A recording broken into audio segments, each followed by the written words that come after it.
And welcome to another episode of By the Numbers. I'm Ben Fernandez. That is Eric Paul Johnson, EPJ. And Eric, let's go back to your question from last week and lead off the show there.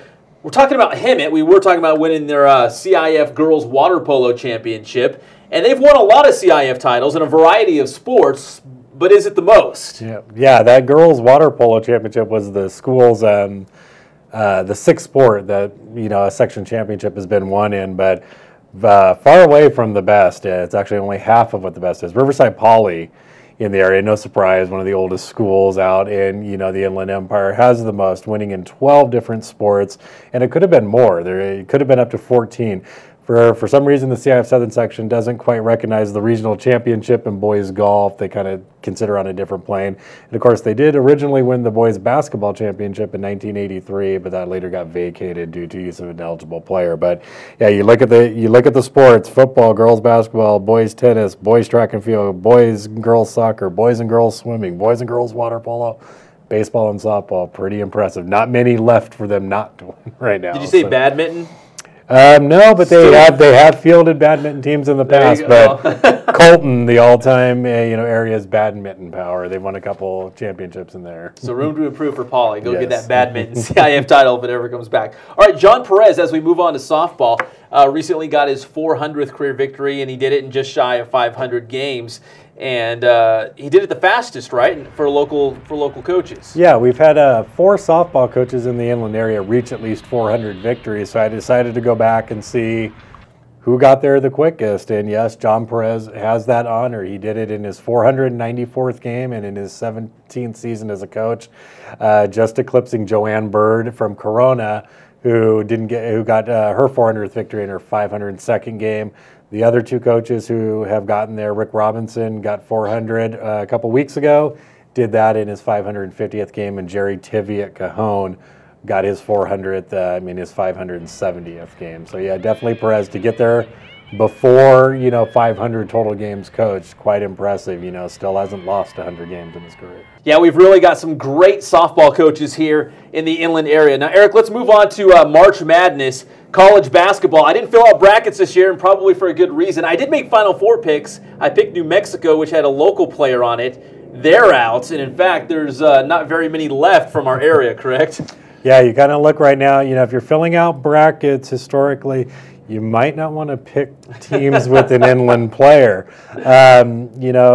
Looking back through rosters, the Inland Empire has never had a player on a championship basketball team.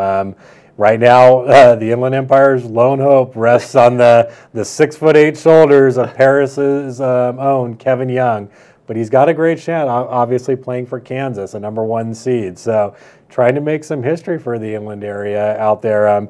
The closest we kind of ever came to one was Everett Gray from Bloomington had transferred from RCC to UNLV.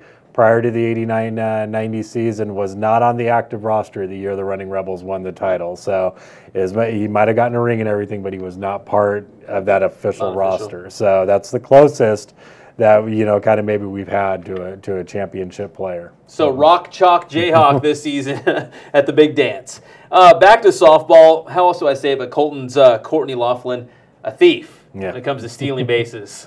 Yeah, definitely.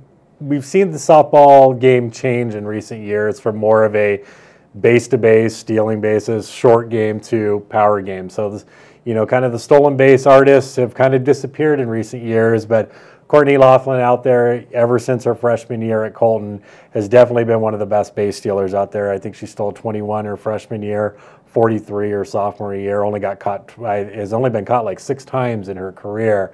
And, now is over 90, I believe at 91 steals in her career entering this week, and very close to becoming just the 4th player in area history to steal 100 bases in her career. The best all-time, probably a record in our area I would put down is not going to be broken, is going to be Jenny Paul stealing over 200 bases, still a state record in her career. All right, now, the question of the week, going back to softball and John Perez, we talked about him being the fastest to 400 career victories. But if you really crunch the numbers, not the best winning percentage overall for a coach. Yeah, it's pretty close right now, and a couple more wins he might be able to push up there. But entering this week, John Perez had an overall record of 401 wins, 90 losses, and 4 ties, which is a winning percentage of .814. It is the second best in the Inland Empire's history. So the question is right now, who is the only coach in area history who has a better winning percentage than John Perez all time? And it's like I said, how close it is. The winning percentage for the top person is .822, so very close. All right, we'll have the answer next week on By the Numbers. For EPJ, I'm Pep Fernandez. See you next time.